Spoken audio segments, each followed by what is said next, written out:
Welcome back. And you might be surprised to hear that the U.S. doesn't have an official national bird. But that's about to change. All it took was a simple piece of legislation, and Congress didn't have to ruffle any feathers to get it done. Both the House and Senate have now voted unanimously to formally designate the bald eagle as the U.S. national bird. That bill is now soaring to the president's desk. I traveled to Minnesota to meet the eagle-eyed man who noticed the omission and work with lawmakers in Washington to make it official. On the banks of the Mississippi, a sleepy town in Minnesota has a unique tie to one of America's most iconic symbols. I've been wrong all these years, and so has everybody else in the country. At least they thought they did. I mean, were you shocked to find out that it wasn't already the national bird? I was shocked, yes.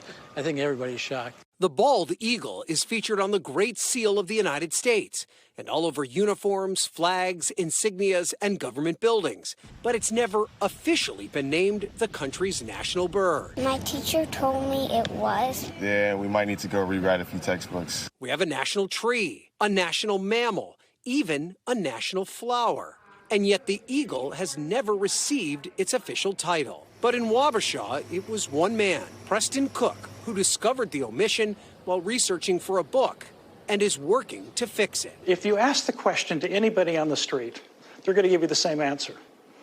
It's the bald eagle. We have no national bird, right? We've never had a national bird. To put it mildly, Cook is obsessed with the bald eagle. If it had an eagle on it, I'd buy it. Starting in 1966, Preston collected anything he could with an eagle on it. His collection has grown to more than 40,000 pieces. We see more than an eagle. We see freedom. We see independence. We see power. So Preston set out on a mission. Partnering with Wabasha's National Eagle Center, he wrote a bill that makes the eagle the national bird. Preston Cook brought that up to us years ago, and it was like, oh, come on, Preston, you're kidding me. So I'm glad that we're now figuring that out and making that happen. In late July, the Senate passed the bill 100-0, a rare feat in today's partisan Congress. The House passed the bill Monday night. An amazing comeback for an amazing creature who almost 250 years later is finally getting the status it has already earned. And I'm so pleased to be joined now by my friend Preston Cook, the co-chair of the National Bird Initiative for the National Eagle Center and the author of American Eagle, A Visual History of Our National Emblem, which is a terrific book that he wrote. Preston, I was with you back in July in Wabasha, and you just felt like this was something that was finally going to happen. Just give me your reaction to Congress finally passing this legislation that now heads to the president's desk. Well, first, Brian, it's good to see you again. I had a great visit with you in Wabasha at the National Eagle Center. So, of course, I'm elated. This is an incredible journey that I've been through, that I've been working on for, well, I've known about it for about 15 years. And last year was time to do something about it and write the legislation and get it through Congress. And we've had a lot of help from the tribes and from the American Legion and from raptor centers around the country to help get this through the Senate and the House. So I'm real pleased about the outcome, and I'm looking forward to President Biden signing this legislation to make the bald eagle our national bird. You know, when I told people I was working on the story, every single time they're shocked to learn that the eagle wasn't already the official bird of the United States. Talk to us about how you discovered this omission. Well, I was preparing to write a book that you mentioned back in about 2010. And I wanted to do a chronology of the eagle and how it follows history through Americans' culture and through the military, through the government use, through commerce use of the eagle. And I was looking for this something or another that designated the bald eagle as our national bird. So I even went back to the notes of the Continental Congress in 1782 on June 20th and found no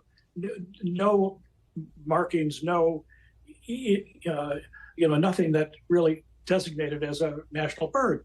So I wrote to Senator Dianne Feinstein, California senator, now deceased, who at that time charged the archives, the National Archives, with trying to find out if there was legislation or if there was a presidential proclamation, and none could be found. So it's been assumed to be our national bird for the last 240 some odd years. And now it is probably going to be in the next couple of weeks when President Biden signs that into law. I had the distinct pleasure of seeing just a very small bit of your extensive eagle collection. Talk to us a little bit about that, how you became an eagle collector and how this became your passion.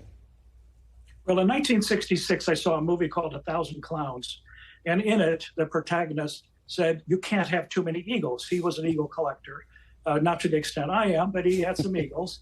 And I walked out of the theater and said, I'm going to start collecting eagles, because I had a bit of a history, even then at 19, of being a collector of things, as my father was. So I started thinking, that's what I'm going to collect. But a few months later, I got drafted into the Army, and I was issued a uniform with these wonderful, beautiful brass gold-plated buttons with a great seal on it. So 2 years later, when I was discharged, I snipped them off, and I've been wearing them on probably a dozen different blue blazers ever since. So I wear them to this day. So those are the first eagles issued to me by the U.S. government, by the U.S. Army, back in 1966. And now that started my collection. And your collection's over 40,000 pieces. You can see it at the National Eagle Center in Wabasha, which is the setting for Grumpy Old Men. Just a perfect American city. If you're ever along the Mississippi River, you need to check it out. Preston, thank you so much for sharing your story with us. It's heartwarming to see someone just act on something that they're passionate about and see it come to fruition. We appreciate you allowing us to be a part of it. Good luck to you, sir. It's been a great adventure. Thank you. Thanks for watching. Stay updated about breaking news and top stories on the NBC News app or follow us on social media.